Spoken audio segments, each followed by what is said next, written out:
राम जी, हमारे देश का संविधान से चर्चा संविधान जिसे राहुल गांधी स्वयं लहराते हुए फिरते हैं। आप प्लीज इनको म्यूट कर दीजिए, मैं इनके बीच में नहीं बोली थी। बहुत बहुत धन्यवाद। राहुल बाबा अपने हाथ में देश का संविधान लहराते हुए घूमते हैं, उनकी बहन भी वही करती है, मल्लिकार्जुन खड़गे साहब हाईकमांड भी वही करती हैं।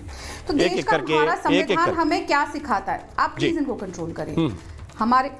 हमारे देश का संविधान हमें मर्यादा सिखाता है, हमारे देश का संविधान हमें भाषा की सीमा सिखाता है, और हमारा देश का संविधान विरोध और अपशब्द के बीच में अंतर सिखाता है।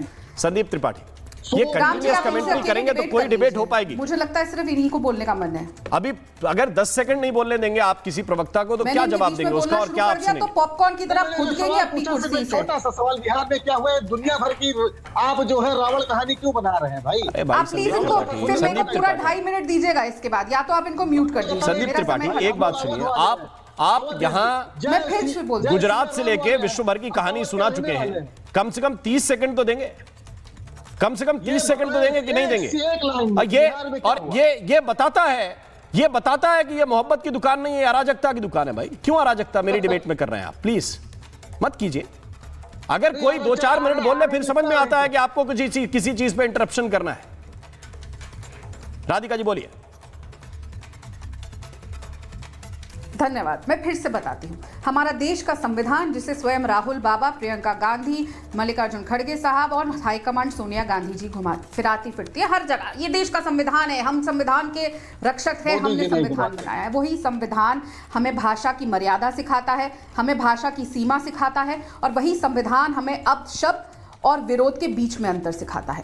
अब राहुल बाबा एक मोहब्बत की दुकान चलाते हैं, वो मोहब्बत की दुकान जो जमीन पर नफरत बेचती है, गालियां बेचती है, हिंसा की भाषा सिखाती है, और ये लगातार हो रहा है। यहाँ पे कांग्रेस के प्रवक्ता ने पवन खेड़ा साहब का नाम लिया। उन्होंने कहा कि उन्होंने एक स्टेटमेंट दिया और कहा हम इसकी निंदा करते हैं। अरे पवन खेड़ा साहब जब अरेस्ट हो रहे थे तो उन्हीं के लिए पूरी की पूरी कांग्रेस का कुंभा, बड़े बड़े नेता केसी वेणुगोपाल से लेकर रणदीप सुरजेवाला जी हो, सुप्रिया शिनेट हो, सब के सब इंडिगो के प्लेन के बाहर बैठ के मोदी तेरी कब्र खुदेगी, मोदी तेरी कब्र खुदेगी, वो पूरे विश्व ने नजारा देखा था।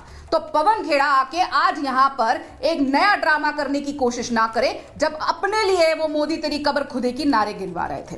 अब वापस आते हैं, आप देखिए बात सिर्फ कब्र खुदेगी तक नहीं है। पनौती, हिटलर, औरंगजेब, जहरीला सांप, गधा, ये लगातार होता आ रहा है।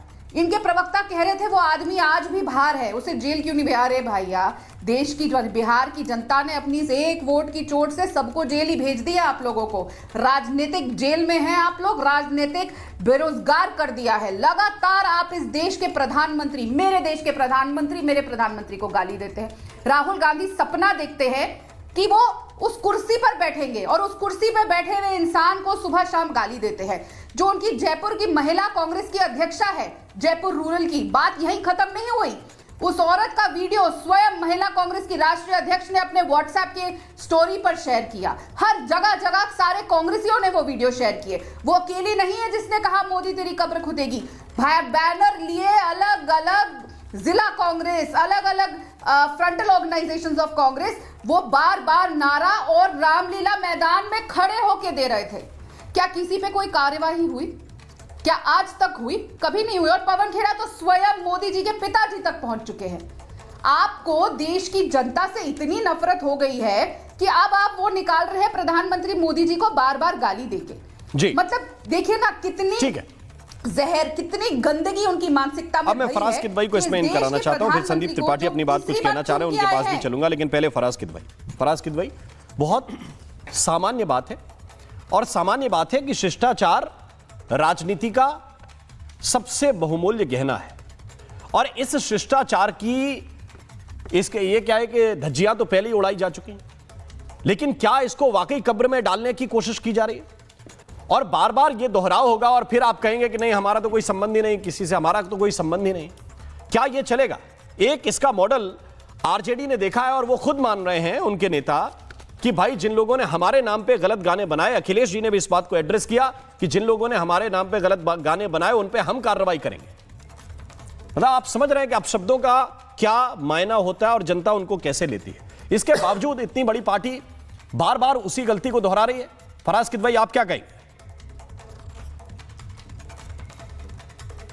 देखिए राम जी, किसी भी तरह की हेट स्पीच या किसी भी तरह की गाली गलौज को हम कभी इंडोर्स ना करते थे, ना कर रहे हैं और ना करेंगे। हमारी पार्टी का बिल्कुल क्लियर कट स्टैंड है कि चाहे राम जी की माता जी हो या मेरी माता जी हो या राधिका जी की माता जी हो, सबकी माता जी पूजनीय हैं।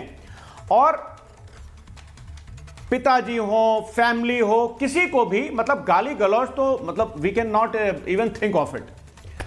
लेकिन एक बात मैं आपसे पूछना चाहता हूं राम जी, कि क्या सुरेंद्र राजपूत जी की पूज्य माता जी की कोई वो है कि नहीं है, डिग्निटी उनकी है कि नहीं है, यह तय करना पड़ेगा।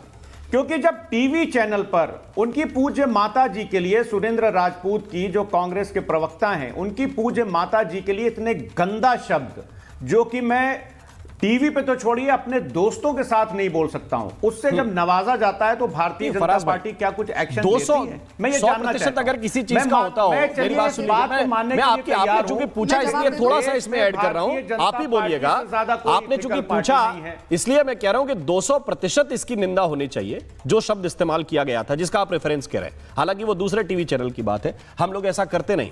लेकिन सुन लीजिए, लेकिन आपको ये रेफरेंस भी देखने पड़ेंगे कि सुरेंद्र राजपूत, चूंकि आप नाम ले रहे हैं, कि उन्होंने किन शब्दों का इस्तेमाल किया और कितनी बार किया, किस किस के लिए किया। मैं किसी का समर्थन नहीं हूं, एक भी अपशब्द का समर्थन नहीं करता, लेकिन फराज किदवई केवल एक रेफरेंस, एक संदर्भ में नहीं हो सकता। जी जी बताइए। जी जी जी देखिए, अब आपने क्योंकि ये कहा राम जी कि सुरेंद्र राजपूत जी का आपने जिक्र किया कि उन्होंने भी शायद कभी किसी को गाली दी या क्या है, ये आइडियोलॉजी सावरकर की है। ये 6 ग्लोरियस इपोक्स ऑफ इंडियन हिस्ट्री के 5th एपोक में आप पढ़िएगा, उन्होंने क्लियरली लिखा हुआ था ये कि जब वो राजे महाराजाओं का, मुगलों और उनका क्या नाम है, नवाबों का जिक्र था, तो उनका ये कहना इस किताब में लिखा हुआ है। टाइम लग जाएगा वरना मैं पेज नंबर भी दिखा देता, कि बलात्कार का बदला बलात्कार। तो राम जी आपसे नहीं एक्सपेक्टेड है ये कि आप कहेंगे कि क्योंकि सुरेंद्र राजपूत जी ने कहा था तो उनकी मां को इतना गंदा शब्द बोला जाएगा। चलिए खैर आगे बढ़ते हैं। अब सुनिए, आप आगे बढ़ते हैं। मेरी छोटी बहन है राधिका, इन्होंने अभी बहुत अच्छी बात की और मैं बहुत अप्रिशिएट करता हूं उसके लिए कि देश का संविधान जो है वो हमको मर्यादा सिखाता है।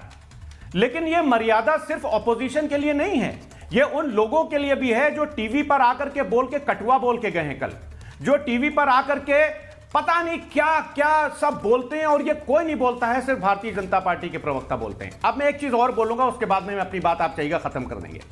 लॉ कमीशन की 267वीं रिपोर्ट में हेट स्पीच को डिफाइन किया गया है कि हेट स्पीच क्या होती है। उसके हिसाब से हेट स्पीच को मुख्य रूप से race, ethnicity, gender, sexual orientation, religious belief और ये तमाम चीजें उसमें ली गई हैं। अब ह्यूमन राइट्स वॉच की आप रिपोर्ट पढ़िएगा राम जी, उस रिपोर्ट के हिसाब से आदरणीय प्रधानमंत्री जी ने लोकसभा चुनाव के दौरान जो 173 भाषण दिए, उसमें से करीब 110 जो है वो हेट स्पीच थी।